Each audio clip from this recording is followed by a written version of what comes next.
There is an Abraham community inspired by Abraham-Hicks.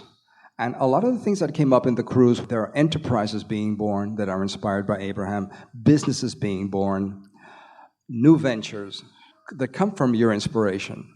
Could you talk a little bit about that? Because it seems like all of this energy is just moving forward, gelling into new ventures, taking new shapes, morphing into new things, and it all comes from Abraham. It's the vibration that is Abraham, that is indefinable.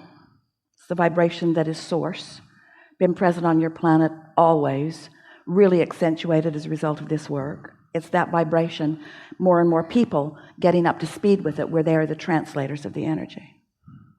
It's a really good thing. The workshops are getting better, the cruises are getting better, Esther is more beautiful than ever. I feel very inspired. Life is beautiful. Thank you very much. I love you very much. Life is good. Here's something really worth thinking about. If life is good and getting better, what did the getting better just do to where you are? Of course it's getting better. It's getting better. It's good. Life is good. Life is good. Things are working out for me. Life is being good. Life is being good right now. In other words, take ownership of your current allowance of the good life that you've created and watch how much of it presents itself to you here and now. We are really fine-tuning here. But if you are going to set yourself up as an inspired proponent and continuing of the message of Abraham, be stable and then speak. And so everything that we're doing always is about finding that stable place, because everything is a vibration, and vibrational accuracy is important for smooth expansion. Not mandatory, but important. Abraham, the role of imagination in creation. I'm playing with the idea of imagining my brain cells firing up and lighting up in very good feeling ways. And you've talked about grids, vibrational grids, energetic grids, but there are neural grids. Whenever I think a thought, certain neurons, brain cells light up just like the vibrational grids. And I've been playing with the idea of using my imagination to play with my brain and shape my brain in a better aligned direction. And I find that there's like a nutshell there that I want to develop. It's like an acorn. I want to see that develop. Here's something worth thinking about. You know how your engine of your vehicle is doing its thing? You've put fuel in the tank, and there's some system that is causing a combustion that is giving propulsion to the whole experience. And while you could study how that's happening, and you could even make a little place for yourself under the hood where you're monitoring and being part of the engine process. Usually it's just better to get in your car and go where you want to go with it. And so you used a word here that we are very eager to chew on a little bit, and that's that word imagination. Because imagination, image, active image, unconditional, because I'm not looking at something and observing it. I'm not looking and observing.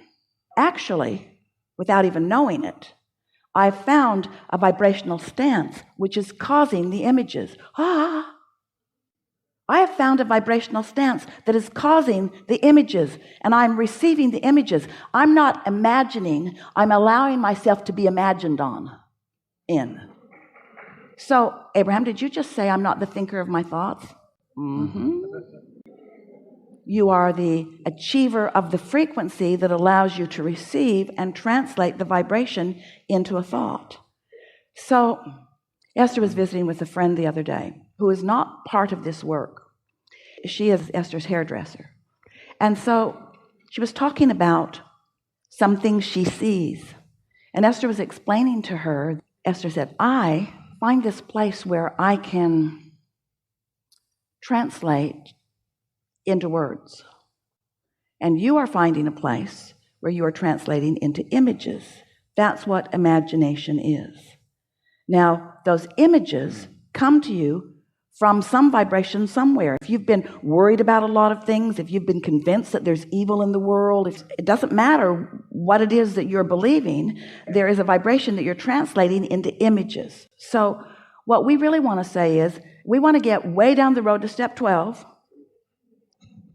so that you are consistently in sync with who you really are, and then allow yourself to be the receiver of what you're calling imagination, which we are calling translating vibration into the pre-steps of what you later will experience as reality. Does that make sense to you? Perfect sense. Great clarity.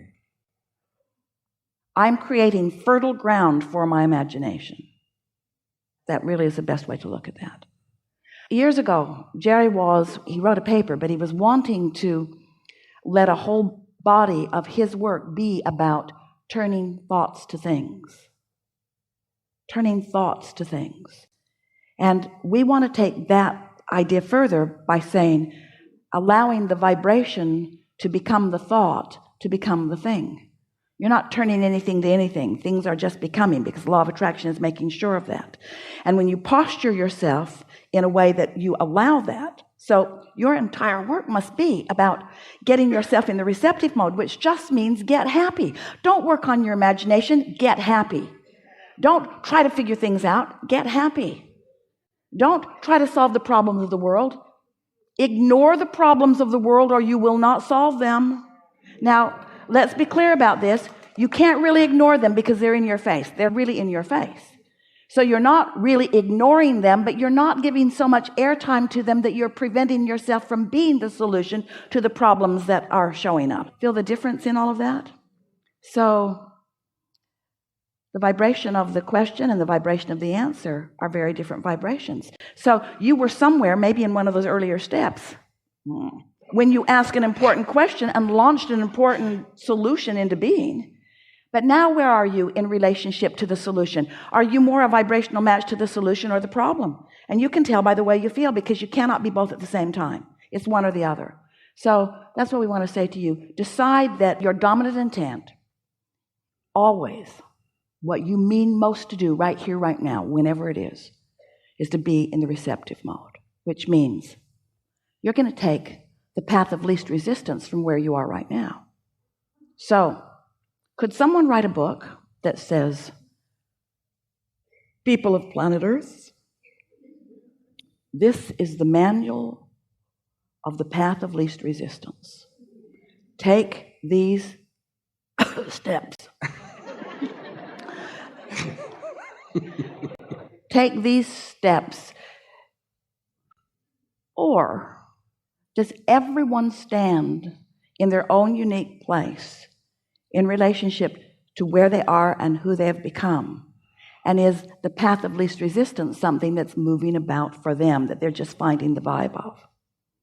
So, let's say, in the case of our friend we were talking with earlier, that he is standing right here, right now, in a business that is doing well. And the path of least resistance for him is for it to do even more, wanting his business to grow. He has a certain structure of his business right now that cannot right now accommodate his ambitions. So rather than all of a sudden going out and inquiring, getting his business bigger than his business, which is the path of more resistance, he instead stands where he is and takes the path that feels the best right here and right now. So do I go get a big loan and build a big infrastructure and hire a whole bunch of people? Only he could know if that's the path of least resistance or the path of more resistance. There's no formula that's right for everyone. And the formula that feels right for you right now may not be the formula that's right for you as you get down the road a little bit, because the path of least resistance keeps shifting, because it keeps being the path of least resistance in relationship to where you are and what you now want, and where you are and what you now want. You see what we're getting at? See if we can find another example of this. So you're in the living room with your children and they are bickering. Hardly happens to any of you. It's been going on for quite a while. It seems like the path of least resistance is to just go in there and knock their heads together.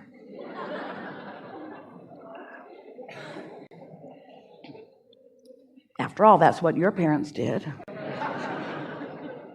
But you don't live in the same environment that you lived in then. And so that doesn't quite feel like the path of least resistance. And so you think, I'm going to get in this and I'm going to understand them. So you follow what you feel is the path of least resistance because it feels like either knock their heads together or talk with them about it. So you go and talk with them about it. And what each of them does is volley for their defense. So now you're collecting all of this information, and now you're trying to sort out who's right and who's wrong in this. And suddenly you realize this wasn't your path of least resistance. You kind of wish you just knocked their heads together. But you decided earlier that that wasn't the path of least resistance. And so now you're here. You're not going to knock their heads together. But also, now getting in the middle of this, you can feel is not the path of least resistance because it's not getting better. They're more defensive. Everybody's talking louder. They want you to be the arbitrator. You know you don't create their reality. You create your own. So now another path of least resistance is sort of lighting up. And the thought occurs to you because your desire is strong and you're not too far from it, from your alignment. Maybe I'll just let them work this out. Maybe I'll let them have the life experience. That gives you a feeling of greater ease. Now, the parenting book said, never do that. The parenting book said, never go in and lay down the law and then just walk off. But you can feel that you're getting nowhere doing what you're doing and that things are escalating rather than softening. And so you decide you're going to take the path of least resistance. And so you say to them, my tendency is to send you to your room, but I've decided instead I'm going to mine.